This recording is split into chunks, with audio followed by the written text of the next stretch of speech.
السلام علیکم ورحمۃ اللہ وبرکاتہ۔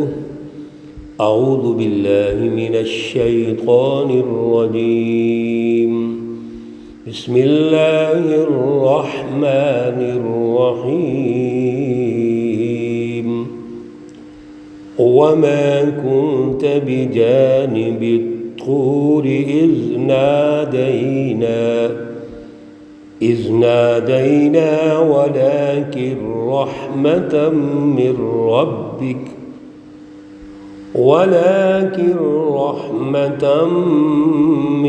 ربك لتنذر قوما ما أتاهم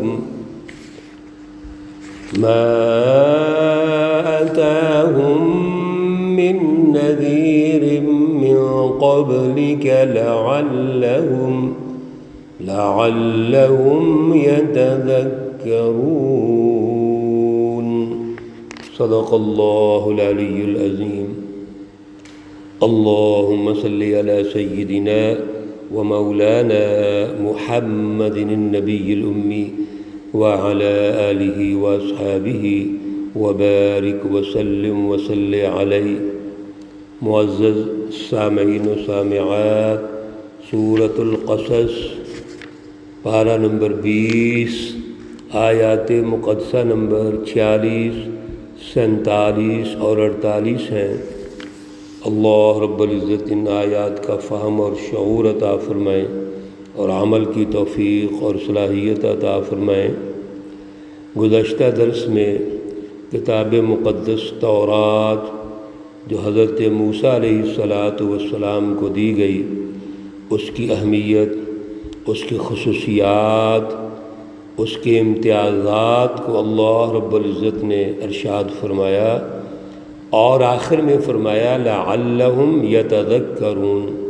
یہ جتنے بھی امتیازات و اوصاف تورات کے موجود ہیں، اصل میں ان تمام اوصاف کی رٹ قائم کرنی ضروری ہے۔ اگر یہ محض سنے جائیں اور ان کی اشاعت ہو جائے، ان کی تبلیغ ہو جائے، لیکن اس کا عملی نظام قائم نہ ہو تو وہ یتذکرون نہیں ہو سکتا۔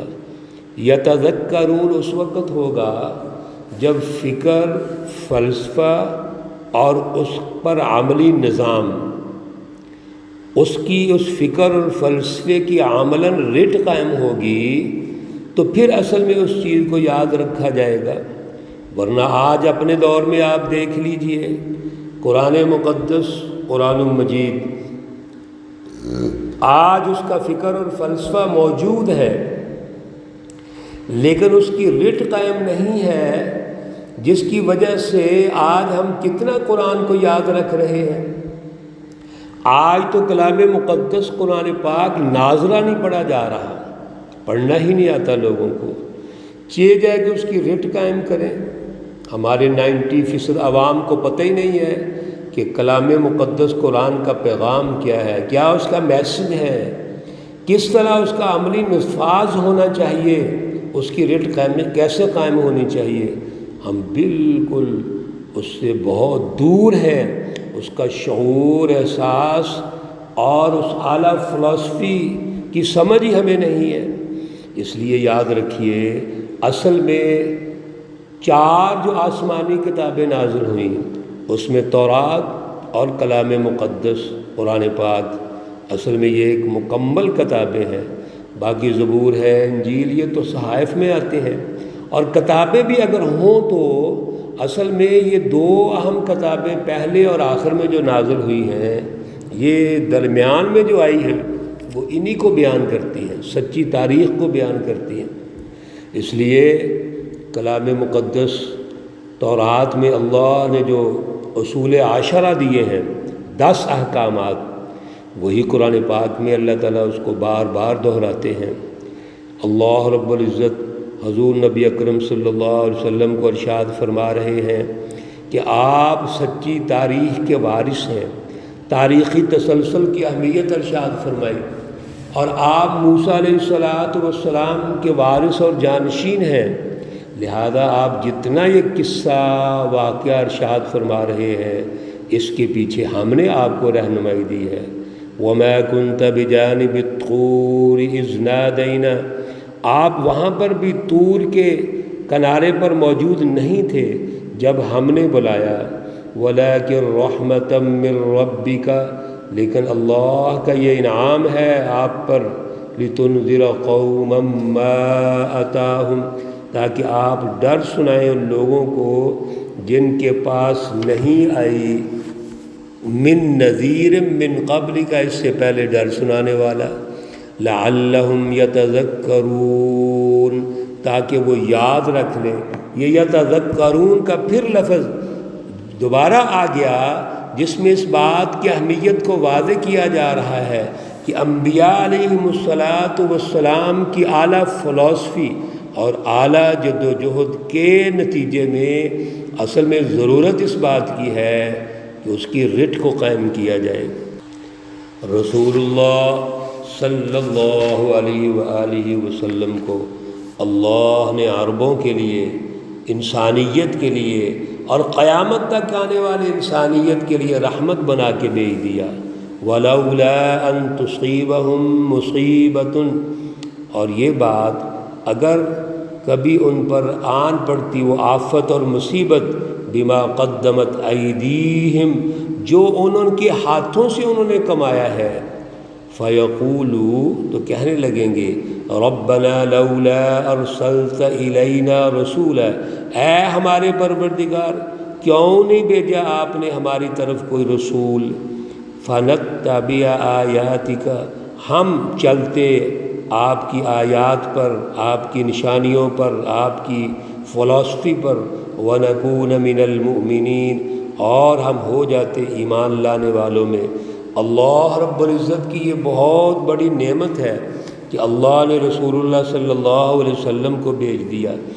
اللہ کسی پر ایک معمولی سا بھی کوئی ظلم نہیں کرتے، بلکہ اللہ کا تو یہ طریقہ کار ہے کہ وہ رسولوں کو بھیجتے ہیں، لیکن جو ماننا ہی نہیں چاہتے، جو اپنی غلطیوں کا اعتراف ہی نہیں کرتے، جو ایمان ہی لانا نہیں چاہتے، ان کا جو اصل ہدف ہوتا ہے وہ صرف باتیں کرنا ہوتا ہے اور کوئی مقاصد نہیں ہوتے۔ فَلَمَّا جَاءَهُمُ الْحَقُّ مِنْ عِنْدِنَا، پس جب آیا ان کے پاس حق، سچی بات، من عندنا، ہماری طرف سے، قالوا، کہنے لگے، لولا اوتی مثل، کیوں نہ ملا اس رسول کو اس جیسا، ما اوتی موسیٰ، جیسا کہ موسیٰ علیہ السلام کو ملا۔ یعنی ہٹ درمی کی انتہا ہے کہ جب اللہ نے رسول بھیجے اور کہتے ہیں جی ہم ایمان لائیں گے، لیکن ایمان لانا نہیں چاہتے، اندر سے کھوٹے ہیں، تو جب اللہ ان کو حق بات بھیجتے ہیں، اعلیٰ فلسفی بھیجتے ہیں، سچے رسولوں کو بھیجتے ہیں، تو حضرت موسیٰ علیہ السلام کے متعلق حضور نبی اکرم صلی اللہ علیہ وسلم کے لیے کہتے ہیں کہ آپ کو وہ کیوں نہیں دیے گئے جیسے موسیٰ کو دیے گئے ہیں، یعنی وہ معجزات، جیسے اس کو عصا دیا گیا، ید بیضا دیا گیا، اور یہ معجزات دیے گئے، تو آپ کو کیوں نہیں دیے گئے؟ اولم یکفروا بما اوتی موسیٰ من قبل، کیا منکر نہیں ہوئے اس سے پہلے جو موسیٰ علیہ السلام کو دیا گیا تھا؟ تو اس سے پہلے بھی تو لوگوں نے انکار کر دیا تھا۔ اللہ رب العزت یہ بات سمجھانا چاہتے ہیں کہ ان کے انکار کی وجہ اصل میں ضد ہے، تکبر ہے، اور دھرمی ہے۔ جب موسیٰ علیہ السلام کو معجزات ملے تو اس وقت کے لوگوں نے ان کا انکار کر دیا تھا۔ فرعون اور اس کے درباریوں نے بھی کہا تھا کہ یہ جادوگر ہے، اور جو یہ گفتگو کرتا ہے، ہم نے تو اپنے آباء و اجداد میں ایسی گفتگو نہیں سنی، یعنی ہیلے بہانے بنانا، مختلف طریقوں سے تکبر اور غرور کر کے حضرت موسیٰ علیہ السلام کو پریشان کرنا، یہی طریقہ کار اہل مکہ کا ہے۔ کفار مکہ کا ہے، ظالموں اور ہٹ درموں کا ہے کہ وہ بھی رسول اللہ صلی اللہ علیہ وسلم کا انکار کرتے ہیں۔ قالوا، کہنے لگے، سحران تظاہرا، یہ تو دونوں جادوگر ہیں اور آپس میں ملے ہوئے ہیں، موافق ہیں۔ موسیٰ بھی جادوگر ہے اور یہ محمد صلی اللہ علیہ وسلم بھی جادوگر ہیں۔ چونکہ تورات سے جب ان کو پتہ چلا کہ جو دعوت رسول اللہ صلی اللہ علیہ وسلم دے رہے ہیں، جس ظالمانہ سسٹم کی نشاندہی رسول اللہ صلی اللہ علیہ وسلم کر رہے ہیں، بالکل اسی طرح کی نشاندہی موسیٰ علیہ السلام نے بھی کی ہے۔ آپ نے بھی ایک ظالم فرعون کا مقابلہ کیا ہے، اور پھر رسول اللہ صلی اللہ علیہ وسلم کی جو بشارت ہے، خوشخبری ہے، وہ بھی تورات میں موجود ہے۔ تورات میں رسول اللہ صلی اللہ علیہ وسلم کی آمد کی خوشخبری سنائی گئی ہے، آپ کا نام احمد بتایا گیا ہے۔ جب یہ ساری باتیں کفار مکہ سنتے ہیں، قریش مکہ سنتے ہیں، تو وہ بھی آپ صلی اللہ علیہ وسلم کو اور موسیٰ علیہ السلام دونوں کو جادوگر قرار دیتے ہیں۔ وَقَالُوا، اور کہنے لگے، إِنَّا بِكُلٍّ كَافِرُونَ، ہم تو ہر ایک کا انکار کرتے ہیں، ہم دونوں کو نہیں مانتے۔ اصل میں یہ ان کا جو بیانیہ ہے، اور اس بیانیے کے پیچھے جو تکبر اور ہٹ درمی ہے، اس کو سمجھنا چاہیے۔ یہ ایک مائنڈ سیٹ ہے، دعوت تو دینی ہی دینی ہے۔ اللہ رب العزت کا جو اسلوب ہے، آپ کا جو طریقہ کار ہے، وہ تو انبیاء کے ذریعے سے نہ صرف دعوت ہے بلکہ عقلی نقلی دلائل پیش کرنے ہیں۔ اللہ رب العزت کے نبیوں کو تکلیفیں پہنچیں، اللہ نے برداشت کرنے کے لیے، صبر کرنے کے لیے فرمایا ہے۔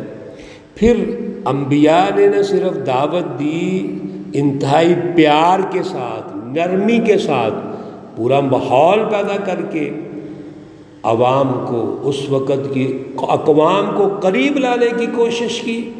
خود رسول اللہ صلی اللہ علیہ وسلم کو کتنی تکلیفیں پہنچتی ہیں، لیکن میرے عزیزو، جب مائنڈ سیٹ ضد کا ہو، تکبر کا ہو، ہٹ درمی کا ہو، میں نہ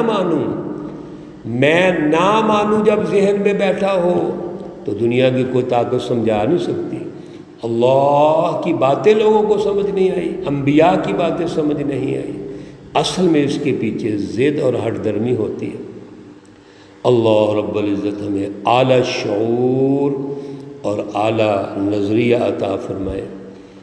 ربنا اغفر لی ولوالدی وللمؤمنین یوم یقوم الحساب، بڑی خوبصورت دعا ہے، والدین کے لیے ہے، اپنے لیے ہے، مومن بھائیوں اور بہنوں کے لیے ہے، تمام مومنین کے لیے ہے۔ ہر نماز میں ہم یہ دعا کرتے ہیں۔ میرے عزیزو، اس پہ جب دعا کریں تو دل سے ایک جھکاؤ پیدا کر کے، لگن اور شوق پیدا کر کے یہ دعا پیدا کیجئے، اپنے لیے، اپنے والدین کے لیے، اور پھر تمام مومنین کے لیے۔ ربنا اغفر لی ولوالدی وللمؤمنین یوم یقوم الحساب۔ یا اللہ، تمام مرحومین و مرحومات کو جنت الفردوس میں اعلیٰ مقام عطا فرما۔ اے اللہ، تمام بیماروں کو شفائے کاملہ عاجلہ مستمرہ عطا فرما۔ ربنا تقبل منا انك انت السميع العليم وتب علينا انك انت التواب الرحيم، وصلى الله تعالى على النبي الأمي محمد وعلى آله وأصحابه أجمعين برحمتك يا أرحم الراحمين۔ السلام عليكم ورحمة الله وبركاته۔